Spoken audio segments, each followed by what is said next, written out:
第5章，印加记忆。接下来的10天，平安无事地过去了。通过过去受到的训练，我每次入睡的时候，没有一次不把注意力放在内在的伟大神之自我上，并且向圣哲曼发送充满爱的感激之情。在第11天晚上，临睡之时，我清清楚楚地听见他的声音：“来。”我已经学会了听从那个召唤，我即刻站在身体之外，快速地穿越空间。片刻之后，来到了提顿王室。他站在一边等待着我的到来。这次，他让我前往他的所在之地。我服从了，并向他致敬。为您服务，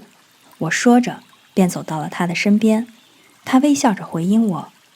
我们还有工作要做。”出发吧！我非常清楚我们前进的方向。我们向正南偏西前进。很快，我们看到了一座城市的灯光。圣哲曼让我注意到了他们。他说：“洛杉矶。”继续前进一段距离后，我们经过一个灯火通明的路段，回答了我的疑问。他说：“墨西哥城。”然后，我们来到一片热带森林，开始下降。当前，我们站在一座古老的废墟上。这些是墨西哥瓦哈卡州米特拉古庙的废墟，他解释道。当印加文明达到它的巅峰之时，你们3人转世到这里，提供帮助。在指导你们自身成长的扬声大师的许可下，你们选择进入印加的家庭，在那时提供所需的帮助。在这里，你们作为印加统治者的孩子出生。那位统治者是一位有着卓越成长和闪耀的强大灵魂。出于对他子民的深深之爱，他呼请那合一至高无上的神，让圣光带来丰盛和完美，以护佑他的子民还有土地。印加的统治者对他的神圣源头非常的忠诚，因为他知晓并且有意识地承认伟大中央太阳的力量。这种真正的理解被教导给印加人，因为他们知道伟大中央太阳指的是什么。他们使用太阳作为神性的象征。他们拥有真正的内在理解，并认可来自这伟大中央太阳的全然力量。在今天，我们称之为基督，因为它是宇宙基督活动的核心。因为印加统治者对他的源头还有子民的忠诚，他想让祝福还有圣光来指引和帮助人民的深切愿望得到了满足。来自撒哈拉沙漠上空黄金之城的14位存有回应了他，提供帮助。你，洛特斯，还有你的儿子是那14位中的3位。当你10岁，洛特斯12岁，你的儿子14岁时，你们3人都在我的照顾和指引之下，为你们之后所做的工作进行准备还有训练。那时，我居住在黄金之城。不过，当初步的调和完成后，我每天都会到宫殿中，给予必要的照耀还有指引。这一直持续了4年，直至这被透露给你的父亲。印加统治者对于孩子们的智慧感到赞叹，并不断地向神赞美还有感谢，为他带来如此的祝福。当你14岁时，同一位伟大的宇宙上师，也就是我们在撒哈拉文明转世终结时带我们所有人到黄金之城的那位，以非常真实的方式出现在这位印加人面前，并告诉他，他的请求曾获得了许可。从那时起，70多年来，印加文明达到了巅峰。从你14岁起，我每天都来指导和调和印加统治者以及你们3个。你们被称作来自圣日的印加儿童。他的感激、爱和合作的确很棒。他被教导去理解还有使用伟大的宇宙法则。你们的儿童还有青年时期是美好的，因为没有乌云笼罩着那些美好的训练。你的儿子被教授了政府的律法和作为统治者的神圣职责。洛特斯被教导的是内在的工作，传授了完整的宇宙法则，并受职太阳神殿中的女祭司。你被教导的是祭司的宇宙法则，也被秘密传授了军队的策略。在秘鲁经过10年的特训之后，你们3人被派往北方，前往印加帝国的一个新殖民地，目的是帮助那里的人们拓展他们的活动，并促进他们的进步。你们带着印加统治者给予的爱、荣耀和祝福前去，并建立了殖民地的首都，它位于现今的米特拉，在墨西哥南部的瓦哈卡州。这里，在那些住在黄金之城中的存有的帮助和指引下，你们建立了一座伟大的圣殿。洛特斯在那一世叫做米特拉，这座城市用他的名字命名来纪念他。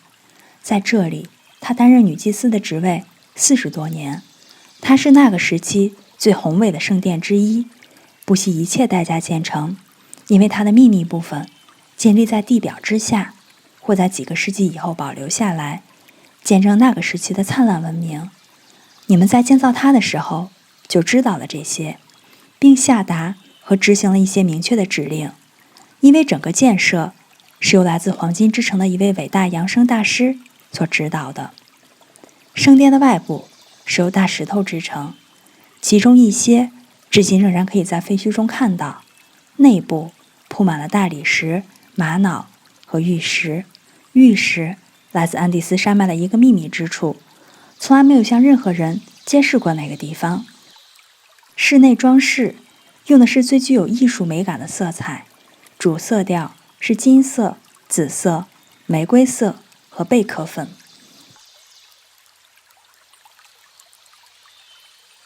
圣殿内部是金黄色，中间有着紫色和白色的图案。女祭司主持仪式的椅子也是金色。在这里，灵性的能量得以集中和维持，从而向外照耀到帝国和他的人民中间。有了这些作为初步的解释，我们现在就要进入地下的圣殿。在废墟当中，一个房间得到了保存，那里曾经是伟大的荣耀。我们继续走了一段距离，圣哲曼命令道：“退后。”他把一道强大力量的光芒聚焦到我们面前的一堆大石头上。突然，它们被抛向各个方向，露出一个玫瑰色的花岗岩立方体。他走上前，把手放在上面，慢慢地转动它，好像一个转钮，出现一个大约3英尺宽的开口，连着向下延伸的层层台阶。我们往下走了21阶台阶，来到一扇门前，看上去是铜制的，不过圣哲曼说它是由几种金属的合金制成，从而不会腐烂。按下入口右侧的一块岩石，门缓缓地打开了，我们得以进入一个小房间。在另一侧是一个巨大的拱门，被一扇巨大的门封闭着。这一次，他把脚踩在地板上的一块设计奇特的石头上，门向后移，出现一个巨大的房间。这个房间看上去似乎非常需要清洁，还有通风。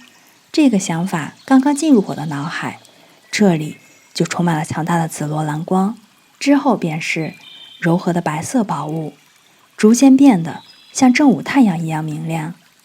清洁已经完成，因为一切都变得清新、干净，并充满了玫瑰的芬芳。当我们进入这个大房间时，我的注意力被一些我见过的最出彩的肖像所吸引。它们在纯金上雕刻，颜色逼真，栩栩如生。圣哲曼解释道：“这些也是坚不可摧的。其中5个雕像是印加统治者罗特斯、你的儿子、你，还有我。这些与我们当时使用的身体很相像，只有在印加时期才表达过这种特殊的艺术。那时，通过洛特斯对他自己神之火焰的虔诚，他吸引来一位来自金星的伟大大师来教导他。那种艺术不同于地球上任何时期已知的艺术表达。那位来自金星的大师只允许制作特定数量的艺术品，因为这种特殊的艺术类型超前那个时代几个世纪的时间，所以在世界发展的那个阶段还不允许使用。不过它会出现在现在，也就是我们进入的黄金时代。我的孩子，但愿美国的人民能够明白多么巨大的可能性摆在他们面前，等待着，等待着，等待着，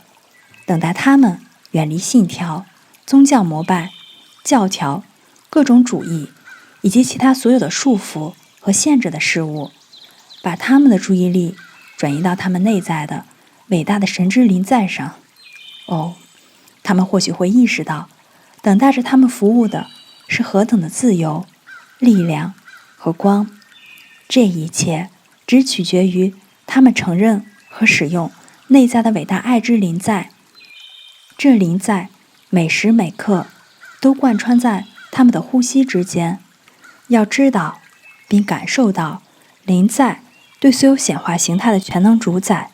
哦，若是他们能够意识到他们的身体是至高生命之神的圣殿，他是天堂和地球的主宰者，他们或许可能知道去爱那位全能的自我，与他交谈，承认他在万物中的存在意味着什么，并且去感受那位临在的真实感，就像是他们对其他人和事情有一定程度的把握那样。如果他们可以深深地感受到伟大临在的亲近和真实，即便是片刻的时间，就算没有什么可以阻挡在他们之间了，他们就会取得像耶稣以及其他扬升大师所取得的同样强大的至高成就。哦，美国圣光的爱子，让这位伟大神的临在，他的智慧和力量现在就通过你涌现出来，然后看看神之国度可以多么快地出现在地球上。美国是各个国家的引路人，承载着圣光，预示着即将到来的黄金时代。无论它当前的状况如何，那圣光将爆发，并消融所有那些试图干扰它的阴影。出于对伟大神之自我的理想，还有爱。然后我们穿越右边的一扇门，在那里我们发现了更多保存良好的记录。这次是关于印加文明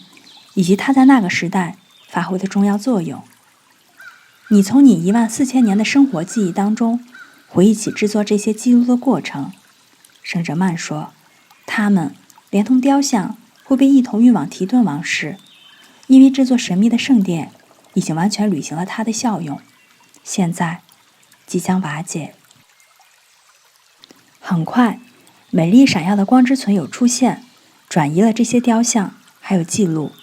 当它们结束后，我们返回入口处，走了一段距离。圣哲曼把他的注意力集中在秘密圣殿所在的位置一段时间，然后静静地站着。我感觉到一阵静止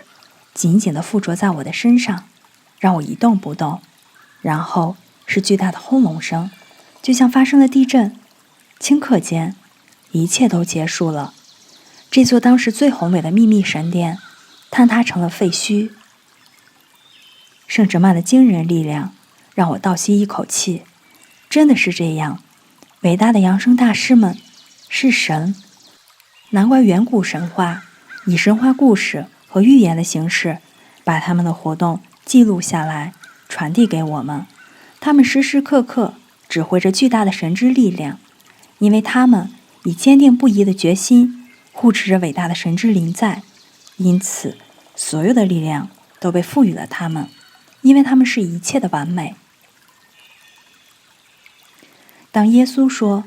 我所完成的一切你们也会完成，你们还会完成更伟大的事情，他是知道他在说什么的。圣哲曼继续说道，他的出现是为了揭示有意识的主宰还有掌控，这对地球上的每个人来说都是可以获得和表达出来的。只要他们还在地球上，他向人类展示了扬升大师的统领，并证明给人类看，每个人都可以呼唤出他的神之自我，从而可以有意识地掌控人类的一切事物。充满爱、圣光和完美的伟大扬升大师们，他们从最初起就指导这颗星球上人类的成长。他们不是人类想象中的虚构人物，他们是真实存在的、可见的、可以触碰到的、荣耀的、活着的、会呼吸的存有。他们充满了巨大的爱、智慧和力量，它的无限会让人类的心智震惊。他们工作在宇宙的各个地方，拥有着完全的自由和无限的力量。他们自然而然地去做事情，普通的人类却认为这是超自然的。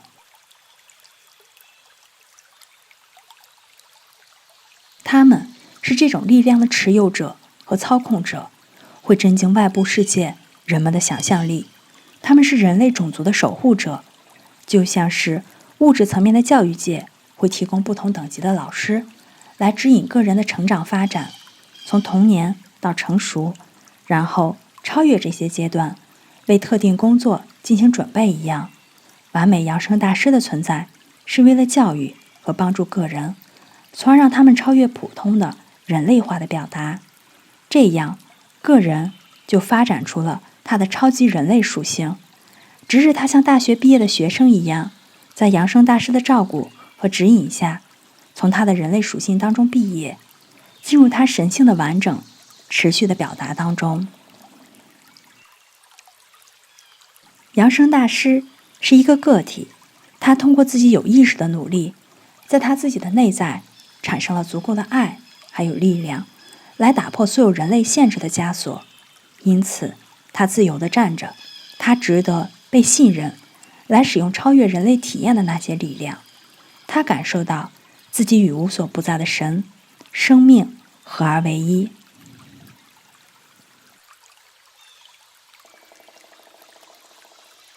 因此所有的力量和所有的事物都服从他的命令，因为他是一个拥有自我意识的存有，使用自由意志，通过操控自己内在的圣光来主宰万物。正是通过这种圣光的照耀和倾泻，实际上是他自己的神圣至爱的光明精华，从而可以让扬升大师帮助那些在他的照顾和指导下的人。当这种圣光的倾注发生在学生身上时，他自己内在的身体，我是指他的情绪体、心智体和因果体，吸收了大师的光明精华。这些身体中的圣光开始发光，并像火花一样拓展，进而燃烧成一团火焰。这种光明精华的内部有着宇宙当中至高无上的力量，因为它消融所有的不和谐，并且在所有的显化当中建立完美的平衡。扬升大师的身体不断地倾洒出他光明精华的光芒，照耀到地球的不和谐上，瓦解它们，就像是力量的光芒，我们称之为来自我们物质层面太阳的光还有热来消融大雾一样。它们倾洒至地球上人类的光芒，会有意识的吸收被他们赋予特质的能量，然后再次发送出去，以完成某个特定的目标。通过这种方式，他们给予人、地点、状况和事物成千上万次的保护。人类对这些毫无察觉，在宁静的无意识当中，这些保护持续地按照保护者和帮助者的既定路线前进。在这种活动当中，扬升大师可以改变他们运作的身体，就像一个人日常换衣服一样，因为细胞结构总是处于有意识的控制之中，而且每个原子都服从于他们最轻微的指示。他们可以自由地使用一具或者多具身体，如果他们想做的工作需要他们这么做的话，因为他们进行组装或者瓦解一具原子身体的能力是绝对无限的。他们是自然界力量当中所有物质和能量的万能显化者，这意味着4大元素是他们心甘情愿和顺从的仆人。这些荣耀的存有，他们守护和帮助人类种族的进化。他们被称作充满爱、光和完美的扬声大师。他们就是这个词“大师”所暗示的那样，因为通过带来内在神之自我的爱、智慧和力量，他们表达出了他们的主宰，超越人类所有的一切。因此，他们已经扬升，进入超越人类的下一个表达，也就是超级人类，即神圣、纯洁、永恒的全能完美。地球上的人类经常出于无知还有限制，擅自对耶稣还有其他扬升之主做出评判，并发表各种意见。这种做法是他可以沉迷的最可以束缚自我的事情之一，因为在这种活动当中，通过这种方式发出的批评还有判断，只会返回他的产生者，从而让人类更加牢固地捆绑在自己创造的痛苦还有限制当中。法则的活动是，扬升大师们已经从人类的限制当中把自己解放了出来，成为圣光闪耀的倾泻，人类任何不和谐的想法都不可能进入其中。这会迫使所有破坏性的思想创造还有感觉返回到他的发送者身边，并更加牢固地把它束缚在自己创造的枷锁之中。如果人们可以看到他们自己的想法、情感和词语进入到大气层之中，附着在以太之上，并聚集和吸引更多相同类型返回，他们不仅仅会惊讶于他们创造的东西，他们也会放声尖叫，想要获得解脱。如果他们的动机是把这些创造从心智当中抹除，他们会下定决心面对自己的神性，并进入它。想法和情感是活着的、拥有脉动的事物，知道这一点的人会相应的运用他的智慧，并且去掌控自己。耶稣对于人类来说，在地球上获得了他的体验，就像是每个人内在的伟大神之自我，至于人格自我或者外在自我，他向外部世界揭示了伟大的记录，而且他就是活生生的证据。一个人有能力把自己从所有的限制当中解放出来，并表达出神性，就像最初计划的那样。因为人类存在的最初状况就是完全的和谐与自由。当研究生命和宇宙法则的一些人，他们比地球上的大多数孩子的探究都更加深入，开始意识到扬升大师存在的事实时，他们经常想要找到这些伟大存有，寻求指引。虽然在许多情况下，这是内在灵魂无意识的想要提升至更伟大的圣光之中，然而人格自我很少意识到它与那些完全神圣的伟大存有之间的关系。有一种方法可以让一个非常认真而且坚定的学生与一位扬升大师接触，不过这只能通过足够的爱和人格的自律来实现。如果这种接触的动机是想要满足好奇心，来证明扬升大师是否存在，仅仅是为了解决这个问题，或者说打消人格的怀疑，那么接触将永远不会发生。请放心，扬升之主从来不会关心满足任何学生人格自我的面向，他们的全部努力是拓展内在的神之自我，这样他的力量就可以足够有力地释放出来，从而打破人类自我的局限。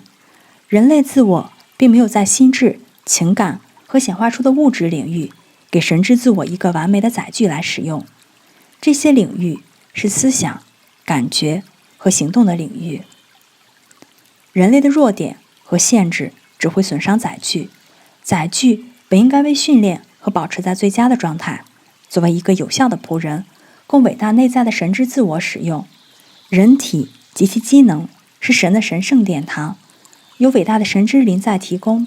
通过这个外在的自我，他希望表达出一个完美的神圣计划或者蓝图。如果不受控制的感官欲望和人格的要求浪费了神的能量，也就是说没有把载具的掌控权赋予内在灵在，他就会稳步的撤回，人格自我就失去了控制心智和身体的力量，身体殿堂坍塌成衰老还有消融的状态，然后就有了世人称之为死亡的状况。一位在可见、有形、有生命、有气息的身体当中寻求接触扬升大师的人，但他不去做必须的准备工作，不去逐渐调和自己外在的结构还有心智，他处于与幼儿园的孩童相同的位置，就像是他要拜见一位大学教授，并坚持在他的手下学习 ABC 字母那样。扬升大师们是真正的惊人力量和能量的巨大储存池，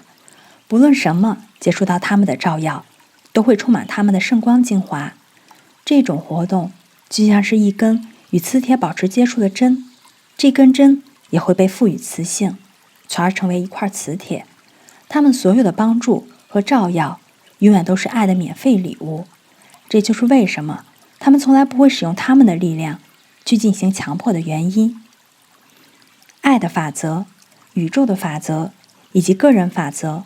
不允许扬升大师干涉个人的自由意志，除非是在一些宇宙活动周期，那是宇宙循环周期优先于个人的周期，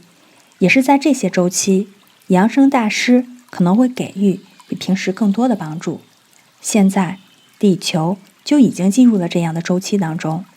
地球所知的最伟大圣光正倾洒在人类身上，并且会持续的倾洒，以净化人类并重新建立秩序还有爱。这对我们星球以及我们所属的世界系统的未来维护是极为重要的。所有那些没有而且将来也不会进入秩序、平衡、和平之中的行为，必须进入宇宙其他教导室，并以其他方式来学习自己对这项法则的理解，不会成为我们地球上未来生命的表达。进入这些伟大存有临在之中的通行证只有一种，那就是倾注足够的爱给他们自己的神之自我，以及给伟大的存有们。同时要有坚定的决心，根除人类一切的不和谐与自私。当一个人足够坚定，只为生命的建设性计划服务，他就完美地约束了他的人格本性，不论这项任务是多么让人不舒服。然后他就会自发地吸引一位扬升大师的注意力到达他自己身上，大师会注意到他的挣扎，并倾注勇气、力量还有爱来支持他，直到他与内在的神之自我保持永久性的连接。扬升大师知晓并可以看到学生的一切，因为他可以清晰地阅读学生在自己的气场当中制作的记录，这揭示出弟子的成长状态，他的强项还有他的弱点。扬升大师是神的全知心智和全视之眼，因为没有什么可以在他们面前隐藏起来。那些希望能进入可见的有形的扬升之主的临在之中的人应该明白，除非他让自己成为爱、光和完美的闪耀太阳，让大师可以拓展并作为自己的一部分来使用，有意识地把能量根据自己的意志导向任何地方，否则它就是无用的，就像个寄生虫，消耗并占据大师的工作还有世界。如果学生还没有、不愿意或者不去约束人格自我，也就是平静自己的心智，让情感当中充满安静与爱，让身体变得强壮，那么它就不是扬升大师可以用来完成超越人类工作使用的材质。如果学生没有强壮的、受控的、发展良好的载具，他就无法与扬升大师合作，因此无法去完成超越普通人体验的工作。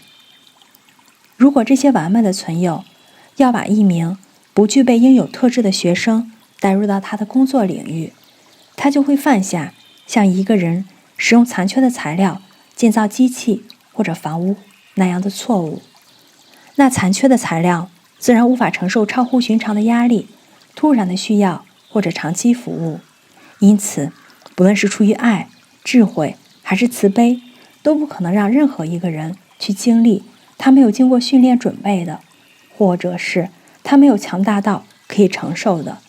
因为扬升大师是完美的极致，他自然不会做除了爱和智慧之外的事情。那些想要有意识的跟扬升之主合作的人的态度，不应该是我希望我可以找到他们，接受指导，而是我会净化、训练并且完善自己，成为神圣之爱、智慧和力量的表达，从而可以去协助他们的工作。然后我就会自动的被吸引至他们身边，我会持续的、无限的、神圣的去爱，从而我自己的圣光会强大到为他们接受我开辟道路。我的孩子，在人类意识的范围内进行自我纠正和控制力量，不是一时的工作，也不是一条安逸、呆滞和自我满足的道路。因为普通人的感官活动剧烈，他会对约束自己的低等本性进行强烈的反抗。约束低等的本性至关重要。若是他正确的管理自己内部的这些力量，尤其是他的感觉，这样他就可以让这些力量仅仅在他神之心智有意识的主宰中使用和运作。有句话说的是，很多人被召唤，但只有少数人被选中。这是真的，所有一切都在不停地呼唤，但是只有极少数足够觉醒，去意识到内在神之自我的狂喜和完美，去听到他在圣光中的声音。那个声音一直在呼唤每一个人回到圣父的殿堂。地球上的每个人在每一刻都可以自由地做出选择，提升，去见到圣父，他的神之自我。只要他愿意拒绝人类感官的创造，并把自己的注意力只集中在宇宙当中唯一的源头，并从那里产生和平、快乐、丰盛和完美。有一种方法可以让所有的人都接触到扬升大师，那就是去思考他们，呼唤他们，他们会用他们自己的爱之临在来回应每一个呼唤。但是这种呼唤的动机必须是出于对合一源头的爱，对圣光的爱，对完美的爱。如果真的这么做了，并坚定和坚决，学生将会收到越来越伟大的圣光，因为圣光他了解自己，并在每时每刻无条件的、不间断的去奉献他自己。去请求，你就会得到；去敲门，他就会为你打开；去寻找，你就会找到。呼唤圣光，扬升大师会回应你，因为他们就是这个世界的圣光。